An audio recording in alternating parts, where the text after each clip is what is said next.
ओम शांति। 8 मार्च 2024। सभी भाई बहनों को शिव जयंती की बहुत बहुत बहुत शुभकामनाएं। हैप्पी शिव जयंती। बाबा की महावाक्य। मीठे बच्चे, बाप की सकाश लेने के लिए खुशबूदार फूल बनो। सवेरे सवेरे उठकर याद में बैठ प्यार से बाबा से मीठी मीठी बातें करो। प्रश्न। बाप को सब बच्चे नंबरवार याद करते हैं, लेकिन बाप किन बच्चों को याद करते हैं? उत्तर। जो बच्चे बहुत मीठे हैं, जिन्हें सर्विस के बिना और कुछ सूझता ही नहीं, जो अति प्रेम से बाप को याद करते, खुशी में प्रेम के आंसू बहाते, ऐसे बच्चों को बाप भी याद करते हैं। बाप की नजर फूलों तरफ जाती है। कहेंगे, फलानी आत्मा बड़ी अच्छी है। यह आत्मा जहां सर्विस देखती भागती रहती है, अनेकों का कल्याण करती है, तो बाप उसे याद करते हैं। ओम शांति। बाप बैठकर सब आत्माओं को समझाते हैं। शरीर भी याद पड़ता तो आत्मा भी याद पड़ती है। शरीर बगैर आत्मा को नहीं याद किया जा सकता। समझा जाता है यह आत्मा अच्छी है, यह बाह्यमुखी है, यह इस दुनिया का सैर आदि करना चाहती है, यह उस दुनिया को भूली हुई है। पहले उनका नाम रूप सामने आता है। फलाने की आत्मा को याद किया जाता है। फलाने की आत्मा अच्छी सर्विस करती है। इनका बुद्धि योग बाबा के साथ है। इनमें यह गुण है। पहले शरीर को याद करने से फिर आत्मा याद आती है। पहले शरीर याद आएगा, क्योंकि शरीर बड़ी चीज है ना। फिर आत्मा जो सूक्ष्म बहुत छोटी है, वह याद आएगी। इन बड़े शरीर को कोई महिमा नहीं की जाती है। महिमा आत्मा की ही की जाती है। इनकी आत्मा अच्छी सर्विस करती है। फलानी की आत्मा इनसे अच्छी है। पहले तो शरीर याद आता है। बाप को तो अनेक आत्माओं को याद करना पड़ता है। शरीर का नाम याद नहीं आता, सिर्फ रूप सामने आता है। फलाने की आत्मा कहने से शरीर जरूर याद पड़ता है। जैसे समझते हो, इस दादे के शरीर में शिव बाबा आते हैं। जानते हैं इनके तन में बाबा है। शरीर जरूर याद पड़ेगा। पूछते हैं हम कैसे याद करें? शिव बाबा को ब्रह्मा तन में याद करें या परमधाम में याद करें? बहुतों का प्रश्न उठता है। बाबा कहते हैं याद तो आत्मा को ही करना है, परंतु शरीर भी जरूर याद आता है। पहले शरीर फिर आत्मा। बाबा इनके शरीर में बैठा है तो जरूर शरीर याद आएगा। फलाने शरीर वाली आत्मा में यह गुण है। बाबा भी देखते रहते हैं, कौन मुझे याद करते हैं, किसमें बहुत गुण है, किस किस फूल में खुशबू है। फूलों से सबका प्यार होता है। गुलदस्ता बनाते हैं। उसमें राजा रानी प्रजा भिन्न भिन्न फूल पत्ते आदि सब बनाते हैं।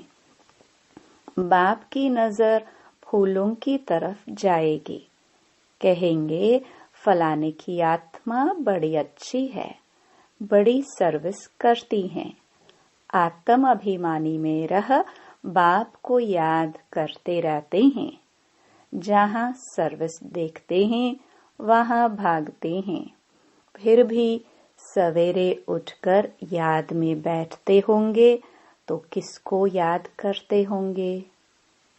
शिव बाबा परमधाम में याद आता होगा या मधुबन में याद आता होगा? बाबा याद आता होगा ना। इसमें शिव बाबा है, क्योंकि बाप तो अभी नीचे आ गया, मुरली चलाने नीचे आए हैं। इनका अपने घर में तो कोई काम नहीं होगा, वहां जाकर क्या करेंगे? इस तन में ही प्रवेश करते हैं तो पहले जरूर शरीर याद आएगा, फिर आत्मा। फलाने शरीर में जो आत्मा है यह अनन्य अच्छी है। इनको सर्विस बिगर कुछ सूझता नहीं है, बहुत मीठी है। बाबा बैठे रहते हैं, सबको देखते रहते हैं। फलानी बच्ची बहुत अच्छी है, बहुत याद करती है। बांधेली बच्चियों को विकार के लिए कितनी मार मिलती है, कितना प्रेम से याद करती होंगी। जब बहुत याद करती हैं तो खुशी के मारे प्रेम के आंसू भी आ जाते हैं। कभी कभी वहाँ आंसू गिर भी पड़ते हैं। बाबा को और धंधा क्या है, सबको याद करते हैं। बहुत बच्चियां याद आती हैं। फलानी की आत्मा में दम नहीं है, बाबा को याद नहीं करती, किसको सुख नहीं देती या अपना ही कल्याण नहीं करती। बाप तो यही जांच करते रहेंगे। याद करना माना सकाश देना। आत्मा का कनेक्शन परमात्मा के साथ रहता है ना। एक दिन आएगा जबकि बच्चे योग में बहुत रहेंगे। यह भी किसको याद करेंगे? जो झट साक्षात्कार होगा। आत्मा तो है छोटी बिंदी, साक्षात्कार करे तो भी कोई समझ न सके, फिर भी शरीर ही याद आता है। आत्मा है छोटी, परंतु याद करती है तो उनकी आत्मा पावन बनती जाती है। बगीचे में वैरायटी फूल होते हैं। बाबा भी देखते हैं, यह बहुत अच्छा खुशबूदार फूल है। यह इतना नहीं तो पद भी कम होगा। बाबा के जो मददगार बनते हैं वही ऊंच पद पाते हैं। वह भी जो बाप को याद करते रहते हैं। ब्राह्मण से ट्रांसफर हो देवता बनते हैं। यह वर्णन भी संगम पर ही कर सकते हैं कि यह दैवी फूल हैं या आसुरी फूल हैं। फूल तो सब हैं, परंतु वैरायटी बहुत हैं। बाबा भी याद करते रहते हैं। टीचर अपने स्टूडेंट को याद करेंगे ना। यह कम पढ़ते हैं, दिल में तो समझेंगे ना।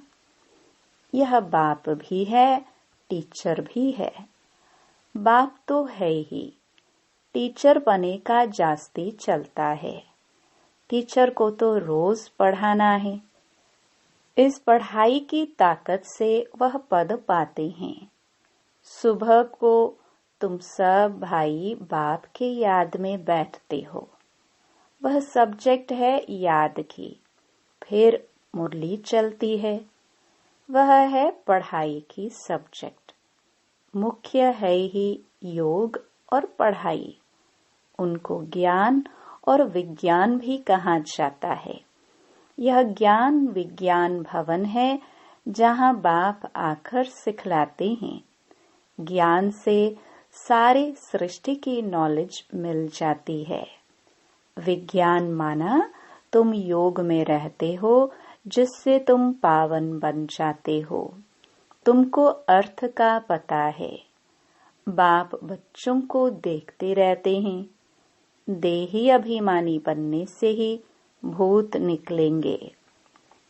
ऐसे नहीं, सबके भूत फट से निकल जाएंगे। हिसाब किताब जब चुकतू हो, फिर चलन अनुसार ही पद पाएंगे। क्लास ट्रांसफर होते हैं। इस दुनिया का ट्रांसफर नीचे हो रहा है और तुम्हारा ऊपर हो रहा है। कितना फर्क है। वह कलयुगी सीढ़ी नीचे उतरते जाते हैं और तुम पुरुषोत्तम संगम युगी सीढ़ी ऊपर चढ़ते जाते हो। दुनिया तो यही है, सिर्फ बुद्धि का काम है। तुम कहते हो हम संगम युगी हैं। पुरुषोत्तम बनाने लिए बाप को आना पड़ता है। तुम्हारे लिए अब पुरुषोत्तम संगम युग है। बाकी सब घोर अंधियारे में हैं।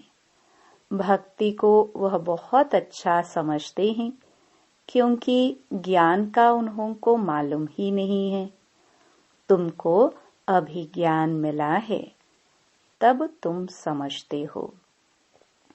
ज्ञान की एक चुटकी से आधा कल्प के लिए हम चढ़ जाते हैं, फिर वहां ज्ञान की बात भी नहीं होगी। यह सब बातें महारथी बच्चे ही सुनकर धारण कर और सुनाते रहेंगे। बाकी तो यहाँ से निकले और खलास। कर्म अकर्म विकर्म का राज भी भगवान ही समझाते हैं। यह है कल्प का संगम युग। जबकि पुरानी दुनिया खत्म हो, नई दुनिया स्थापन होनी है। विनाश सामने खड़ा है। तुम संगम युग पर खड़े हो और मनुष्यों के लिए कलयुग चल रहा है। कितना घोर अंधियारा है। गिरते ही रहते हैं। कोई तो गिराने के निमित्त भी होगा। वह है रावण। इस सभा में वास्तव में कोई पतित बैठ नहीं सकता। पतित वायुमंडल को खराब करेंगे। अगर कोई छिपकर आकर बैठते हैं तो उनको चोट भी लगती है, एकदम गिर पड़ेंगे। ईश्वरीय सभा में कोई दैत्य आकर बैठते हैं तो झट पता पड़ेगा। पत्थर बुद्धि तो है ही, बाकी भी पत्थर बुद्धि हो जाएगा। 100 गुना दंड पड़ जाएगा। अपने को नुकसान पहुंचाएंगे। कहते हैं हम देखेंगे, इनको पता पड़ता है। हमको क्या पड़ी, जो करेगा सो पाएगा। हमको जानने की जरूरत नहीं। बाप से सदैव सच्चा रहना है। कहते हैं सच तो बिठो नच। सच्चे रहेंगे तो अपनी राजधानी में भी डांस करेंगे। बाप है ही ट्रुथ, सत्य। तो बच्चों को भी ट्रुथ बनना चाहिए। बाबा पूछते हैं शिव बाबा कहाँ है? कहते हैं इसमें है। परम धाम छोड़कर दूर देश के रहने वाले आए देश पर आए। उनको तो अब बहुत सर्विस करनी है। बाप कहते हैं मुझे रात दिन यहाँ सर्विस करनी पड़ती है। संदेशियों को, भक्तों को साक्षात्कार कराना पड़ता है तो यहाँ ही, वहाँ तो कोई सर्विस नहीं। सर्विस बगैर बाबा को सुख न आए। सारी दुनिया की सर्विस करनी है। सब पुकारते हैं बाबा आओ। कहते हैं मैं इस रथ में आता हूँ। उन्होंने फिर घोड़े गाड़ी बना दी है। अब घोड़े गाड़ी में श्री कृष्ण कैसे बैठेंगे? ऐसे भी नहीं कोई शौक होता है घोड़े गाड़ी पर बैठने का। देही अभिमानी और देह अभिमानी बनने की बातें संगम पर ही होती हैं और सिवाय बाप के यह बातें और कोई समझा भी नहीं सकते हैं। तुम भी अभी जानते हो, पहले नहीं जानते थे। क्या कोई गुरु ने सिखाया? गुरु तो बहुत किए, कोई ने भी नहीं सिखाया। बहुत लोग गुरु करते हैं, समझते हैं कोई से शांति का रास्ता मिल जाए। बाप कहते हैं शांति का सागर तो एक बाप ही है, वह साथ ले जाते हैं। सुख धाम शांति धाम का किसको पता ही नहीं है। कलयुग में है शूद्र वर्ण, पुरुषोत्तम संगम युग पर है ब्राह्मण वर्ण। इन वर्णों का भी तुम्हारे सिवाय कोई को पता नहीं है। यहाँ तो सुनते हैं, बाहर निकलने से सब कुछ भूल जाते हैं, धारणा होती नहीं। बाप कहते हैं कहाँ भी जाते हो बैज पड़ा हो, इसमें लज्जा की बात नहीं है। यह तो बाबा ने बहुत कल्याण के लिए बनाया है। किसको भी समझा कर दो, कोई सेंसिबल होगा तो कहेगा इस पर आपका खर्चा हुआ होगा। बोलो खर्चा तो होता ही है, गरीबों के लिए फ्री है। वह धारणा कर ले तो ऊंच पद पा सकते हैं। गरीब के पास पैसे ही नहीं तो क्या करेंगे? कोई के पास पैसे हैं परंतु मनहूस हैं। इसने प्रैक्टिकल करके दिखाया, सब कुछ माताओं के हवाले कर दिया। तुम बैठ सब कुछ संभालो, क्योंकि अब तो यह ज्ञान मिला है कि पिछाड़ी में कुछ भी याद न आए। अंतकाल जो स्त्री सिमरे, बड़ी बिल्डिंग्स आदि होंगी तो अवश्य याद पड़ेंगी, परंतु थोड़ा भी ज्ञान सुना तो प्रजा में जरूर आएंगे। बाप तो है ही गरीब निवास। कोई कोई के पास पैसे होते हैं तो भी मनहूस होते हैं। ऐसे नहीं समझते कि पहला वारिस तो शिव बाबा है। भगवान वारिस तो भक्ति मार्ग में भी है। ईश्वर अर्थ देते हैं, क्या वह कंगाल है जो उनको देते हैं? समझते हैं ईश्वर के नाम पर गरीबों को देंगे तो ईश्वर एवज में देंगे। दूसरे जन्म में मिलता तो है। कहते हैं दे दान तो छूटे ग्रहण। बाप को सब कुछ दे दिया, शरीर मित्र संबंधी आदि सब कुछ बाबा को समर्पण कर दिया। यह सब कुछ आपका है। इस समय सारी दुनिया पर ग्रहण लगा हुआ है। वह कैसे एक सेकंड में छूटता है? काले से गोरे कैसे बनते हैं? यह अब तुम ही जानते हो, फिर औरों को समझाते हो। जो कहते हैं हम अंदर में समझते हैं, परंतु किसको समझा नहीं सकते हैं, वह भी कोई काम के नहीं। बाप कहते हैं दे दान तो छूटे ग्रहण। हम तुमको अविनाशी रत्न देते हैं, वह सबको देते जाओ तो भारत पर व सारी दुनिया पर जो राहु का ग्रहण बैठा हुआ है वह उतर जाए और बृहस्पति की दशा हो जाए। सबसे अच्छी होती है बृहस्पति की दशा। अब तुम जानते हो भारत कास और आम दुनिया पर राहु का ग्रहण लगा हुआ है, वह कैसे छूटे? यह तो बात है ना। बाप तुम्हारे से पुराना लेकर नया देते हैं। इसको कहा जाता है बृहस्पति की दशा। मुक्ति धाम में जाने वालों के लिए बृहस्पति की दशा नहीं कहेंगे। अच्छा, मीठे मीठे सिखिलदे बच्चों प्रति माता पिता बाप दादा का याद प्यार और गुड मॉर्निंग। रूहानी बाप की रूहानी बच्चों को नमस्ते। धारणा के लिए मुख्य सार। पहला, सदा खुशी में डांस करने के लिए सच्चे बाप से सदा सच्चा रहना है। कुछ भी छिपाना नहीं है। दूसरा, बाप जो अविनाशी रतन देते हैं वह सबको बांटने हैं। साथ साथ शिव बाबा को अपना वारिस बनाकर सब कुछ सफल करना है।